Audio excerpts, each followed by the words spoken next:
નમસ્કાર સજ્જનો, સ્વાગત છે આપનું. તો સજ્જનો, શનિ રવિની રજા આજે પૂરી થઈ જશે અને આવતીકાલે સોમવારથી રાબેતા મુજબ માર્કેટ ચાલુ થઈ જશે. વૈશ્વિક લેવલે ઈરાન ઇઝરાયલનું યુદ્ધ વધારે આગળ વધી રહ્યું છે અને ઇઝરાયલની તમામ ગણતરી હાલના સમયે ઈરાને ખોટી પાડી દીધી છે. અલબત્ત એટલી આક્રમકતા ઈરાને દેખાડી દીધી છે. હવે એક સમાચાર એવા પણ મળે છે કે ઇઝરાયેલની મદદ કરવા માટે અમેરિકાએ પ્રત્યક્ષ આ યુદ્ધમાં ઝુકાવવું પડશે અથવા ઝુકાવી દીધું છે. જો કે આ બધા ટીવી ચેનલના ન્યૂઝ છે, પરંતુ જાણકારો એવું કહે છે કે આ યુદ્ધ વળવું અને વિકરાળ સ્વરૂપ લઈ લે તેવા પણ સંજોગો નિર્માણ થયા છે. અને હવે જો આવું બધું થશે તો માર્કેટ ઉપર તેની અસર ચોક્કસ પડશે. જો કે આ બધી જો અને તોની વાતો છે, પરંતુ યુદ્ધની ગંભીરતાને નજરઅંદાજ કરી શકાય નહીં. દોસ્તો, વિતેલા એક મહિનામાં આઈટી ઇન્ડેક્સે 4.5% વળતર આપ્યું છે અને કોઈ આઈટી ઇટીએફનું 5% સુધીનું વળતર પણ મળ્યું છે એક મહિનામાં. આજે આપણે અહીંયા ટોટલ 4 કંપનીના ફંડામેન્ટલ ઉપર ચર્ચા કરીશું. દોસ્તો, અહીં કંપની તથા ફંડામેન્ટલના વીતેલા ઇતિહાસની ચર્ચા માત્ર અભ્યાસના હેતુથી કરીએ છીએ, જેને ખરીદ વેચાણની ભલામણ નહીં સમજવા આપ સૌને વિનંતી કરું છું. આજની ચર્ચાની સૌથી પહેલી કંપની છે Servotech renewable power systems limited. Company EV ચાર્જરમાં પણ આવી ગઈ છે. સોલાર ઉર્જા તથા પાવર બેકઅપ ઉત્પાદન કરે છે.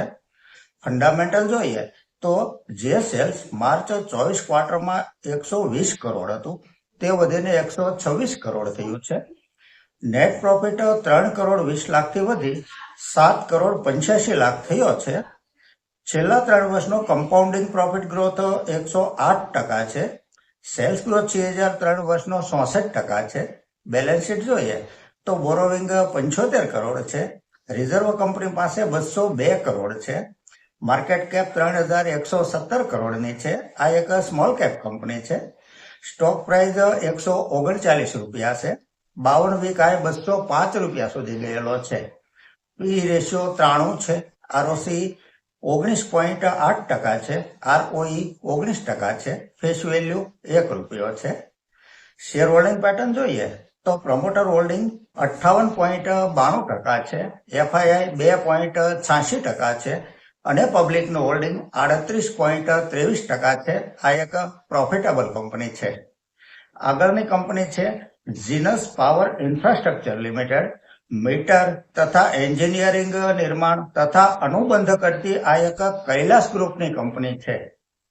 ફંડામેન્ટલ જોઈએ તો જે સેલ્સ માર્ચ 24 ક્વાર્ટરમાં 420 કરોડ હતું તે વધીને 937 કરોડ થયું છે. નેટ પ્રોફિટ 31 કરોડથી વધી 129 કરોડ થયો છે. છેલ્લા 3 વર્ષનો કમ્પાઉન્ડિંગ પ્રોફિટ ગ્રોથ 125% છે. સેલ્સ ગ્રોથ 3 વર્ષનો 53% છે. બેલેન્સ શીટ જોઈએ તો બોરોવિંગ 1366 કરોડ છે. રિઝર્વ કંપની પાસે 1817 કરોડ છે. માર્કેટ કેપ 10,648 કરોડની છે. સ્ટોક પ્રાઇસ 350 રૂપિયા છે.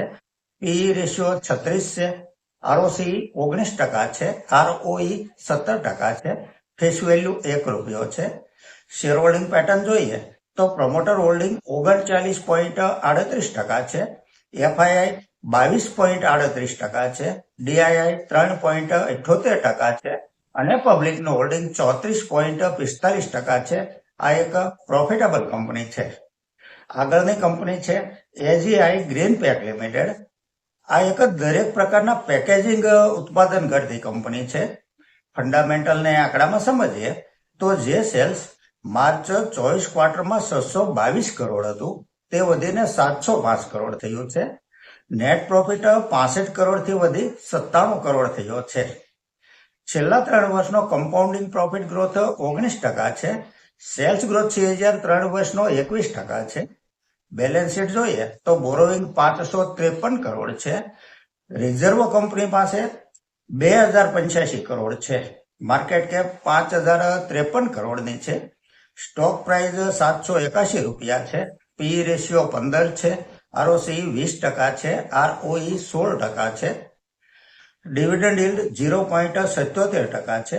ફેસ વેલ્યુ ₹2 છે. શેર હોલ્ડિંગ પેટર્ન જોઈએ તો પ્રમોટર હોલ્ડિંગ 60.23% છે. FII 7.56% છે. DII 1.06% છે અને પબ્લિકનું હોલ્ડિંગ 31.12% છે. આ એક પ્રોફિટેબલ કંપની છે.